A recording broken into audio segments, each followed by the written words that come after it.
Hi folks, with Tacitus Today, your pushback channel, and thank you for joining this audio live stream. Please listen to this presentation as you would a radio broadcast. In this essay, I would like to talk about the issue of what happens to employment among minorities when a command and planned economy unravels. And I'll look at the state of East Germany. Now, just remembering during the Cold War from sort of 1945 to like 1990, the eastern quarter of Germany was controlled by the Soviets, the communist Soviets, and was a communist state. And then in the early 1990s, it merged back in with what was West Germany and became the German state, German nation again. And now in communist economies, and again, looking at the Soviet Union, Eastern Europe, that sort of thing, China, the unemployment rate is in theory at least zero because everybody has a job. Now, is that a productive job? Is it a job that's needed? Is it work that needs to be done? Well, that doesn't really matter because in a communist economy, everybody works, everybody consumes.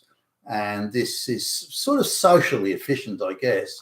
And we could debate the difference between economic efficiency and social efficiency there. But if everyone has a job and everyone has food, everyone has a roof over their head, then that's socially efficient in sort of an indirect sense. But is it economically efficient? Well, no. Now, when the state of East Germany, or indeed the other communist economies of Eastern Europe and so on, when communism unraveled, what happened to unemployment was rather strange. Unemployment among men went from sort of zero to something like 10%. I mean, it could be depending on which region or area, but unemployment amongst men didn't really change that much. There wasn't a lot of unemployment, but unemployment among women, as soon as the communist economy unraveled, unemployment among women shot up to 50%, in some cases even higher than that. Now, why was that? Why did unemployment among men sort of stay pretty stable in the overall scheme of things, but why did unemployment amongst women just go through the roof? And we could use the same argument for minorities. Well, the reason is that most jobs for women, or many of them, were invented. They weren't sort of real jobs. They were invention jobs. So women could sit around and discuss production numbers, or they weren't jobs where the women were responsible for producing or creating or building anything. They were simply gabfest, clerical, paper filling out jobs, in duplicate. So there were a lot of jobs to check other people's work, for example. So and they used to have high sort of sounding, fancy sounding titles. So a woman that would have a clerical job just recording that 100 widgets were made in a factory that week, she would be called an economist, which which maybe that's where Rachel Reeves and Kingdom gets her idea of economist from. But they'd be called an economist. Then there'd be someone who'd be an assistant or deputy economist who would then check the work or proofread it or something like that. Then there'd be someone else who would then take the document and post it to the central communist planning secretariat, and she'd be a deputy assistant economist, and on it went. So there are all these jobs that really didn't exist. These people actually didn't have a job to do. Again, they weren't doing anything that was needed or productive, or they didn't create or build anything or produce anything of value, but they had technically at least a job, and they were given a title like an economist. If someone in the factory would fix shoes, like if the soles of your shoes needed gluing or putting back together, they'd be called an engineer, even though they were just gluing the sole back on the shoe. So there were these. Given that everyone had to have a job, and given that this idea of the illusion and delusion of social equality and so on and so forth, the communist economies were wonderful at creating jobs that produced, created, and built nothing. And these were disproportionately filled by women.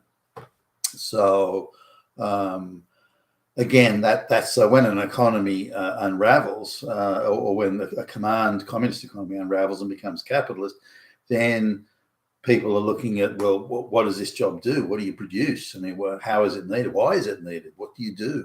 And once that equation is applied, then so, well, this job isn't needed. All you're doing is going to the post office and posting one letter a day. That's your only job. That job's not needed. So now, even 35 years or 30 plus years after the East German state as in the communist state, has unraveled, West Germany is still paying for it. Still, the region hasn't come up to fully to Western standards. Now, just to sort of illustrate this, that the East German economy was considered the most efficient communist economy in the world, and yet still, it 30 to 35 years after merging again with capitalist West Germany, still it hasn't caught up. Still, there's the vestiges of communist attitudes of planning and reliance on the state and so on. Now, because unemployment amongst women in East Germany was so high, 50% plus, they left East Germany and started, especially the younger ones, say between 20 and late teens, early 30s, that sort of age range. They started leaving East Germany or that region and going into West Germany, or many of them studied English and were going around. There were East German workers even coming to Australia years ago, say in the mid 1990s. Again, it was nearly all women, as I recall, and they were saying, look, the prospects in East Germany are hopeless. And there's one woman who's working at a cafe who was early 30s and passable English. She was saying, she had again one of these bullshit made-up jobs, but as soon as the communist command economy unraveled, then she and everyone she knew was suddenly unemployed, because then she realised that she just had a made-up bullshit communist job. Now, I'd like to, and so all these women left. So in some towns in East Germany, there's 3 men for every 2 women, and even more worse than that in some areas, because the men still had jobs, or many of them did, but the women, again, in these made up jobs, these made up jobs disappeared. And you see this around in say Russia, that formed the nucleus of the old Soviet Union. That again, it was the same sort of thing. So what did these women go and do, who'd been economists and supposed engineers and all that sort of stuff? Again, made up jobs with made up credentials and the like, to create this illusion of equality. Well, they had to so what jobs did they end up doing? So they went to do the same jobs that women do the world over, hairdressing and so on, working in retail stores and that type of thing. So this is the reality of the world. No matter where you go in the world, it's reality. Now the West, under the auspices of woke and the globalist economy, which is increasingly a command economy with lots of very similar structures and very similar features to the communist command economies. The West has been trying to create this idea of, or this disillusion and delusion of equality, equity, and the like. So jobs are being created, particularly in the public service, the big multinational firms. Jobs are being created that aren't needed and don't exist. Now, I see this on a regular basis. You see all these, minorities, black women and brown women, this sort of thing, in jobs that they wouldn't have a snowball's chance of getting in the real world in a competitive economy. And they've got a senior high school diploma that's been affirmative action gifted to them. They've got a university degree, affirmative action gifted to them. Then they've got a job, affirmative action gifted to them. And then they don't have to do any work. They just sit there pretending and looking important and sounding important, or trying to, but the jobs actually don't exist. The people that do the real work are still the same people who did the real work 25 years ago. And so that the women and the minorities, the black and brown women, or brown, third world immigrants, all this sort of stuff, all the minorities being gifted jobs. And you can look at some public service departments where you won't see a single white face. Now, the white people are in the back room doing the real work, or it's now automated to such a point where there isn't really much work to do. So they're still pretend jobs. But increasingly, the proportion of pretend jobs that are existing in the West are increasing out of sight. So, and these pretend jobs have to be paid for through high taxation, and then in turn, all these companies and organisations being granted or being given government contracts, juicy government contracts in return for bringing out lots of unwanted, unneeded brown people. Now, when we look at and this is particularly the case, again with all minorities, whenever I go into an organisation where no one knows what they're doing, they all look like they're children, amateurs, and this, and you wonder, gee, where's that? And they're surviving on government contracts. They couldn't exist outside of that, and so they create all these jobs, and under pressure from the government, the globalist controlled government, they create all these unneeded, unwanted jobs.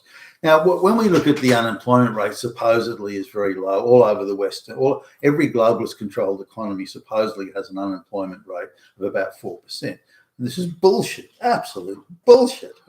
In Britain alone, there are 10 million people of working age that aren't working. So, and the same could be said for any other white Western country.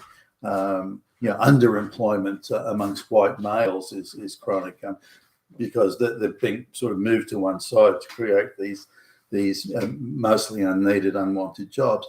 So if the command economy as structured by the globalists, and we'll see this with Donald Trump in the United States, I think if that command economy is disassembled because it's been out of it doesn't relate to efficiency, it doesn't relate to necessity, doesn't relate to any reality.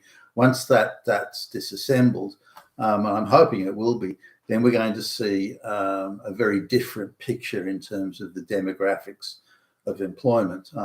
Because the first thing as a business owner or a manager or an executive or a VP that I want to know what can this person do in terms of productive work. What can they do? Can they? How are they going to solve the problems that the company has or that I have to deal with? How are they going to add value to something? And so on and so forth. And those questions are not asked in a command economy. And increasingly, the economy in the West is being transformed into a command economy where most of the jobs created either are invented jobs just to give minorities some sort of a position, but they're a direct cost. They're a drag on the efficiency of the economy. Now, whether they're socially efficient, I'd even debate that. The idea of a full communist economy around works and consumed, that I get. But this is different again in the West, practicing some sort of anti-straight white male equity program. And I think that's a huge danger to the economy and its chances of success and its innovation, its capacity to solve problems and so on. So I think that needs to be dealt with. But this comes back to the thing that once an efficient economy is in place in the West, the minority cannot compete in an efficient economy. The only way they can get jobs is through affirmative action and diversity, equity, inclusion, which is not an efficient economy. It works for the people who have the large reserves of capital to mobilize, the big banks are fine. It works for them, but no one outside of that, or the people that are richly rewarded for their treachery to their fellow citizens, they get rewarded. But other than that, it's a total disaster. And I think what happened in the communist economies, once they moved away from communism and into capitalism, is that we'll see, and understandably so, that there'll be 50% unemployment, more than that, amongst minorities. I think that it illustrated, I believe, that in the communist economies they were living in this delusional notion of some sort of social paradise, but it came at great cost, and the standard of living was so low compared to that of the West. The idea you go into a shop and there's no bread on the shelves. This is the price that you pay for that sort of equity. And I think we're paying the price now in all sorts of ways in the West. Why is it across the entire Western world that all the roads are full of potholes, the bridges are falling down, and so on? The money that would have gone to maintain that infrastructure to a high standard, the medical system and so on, the resources that would have gone to maintaining those high standards instead is going to propping up this delusion of equity. You've been a Tacitus today, your Pushback channel. Thank you for listening.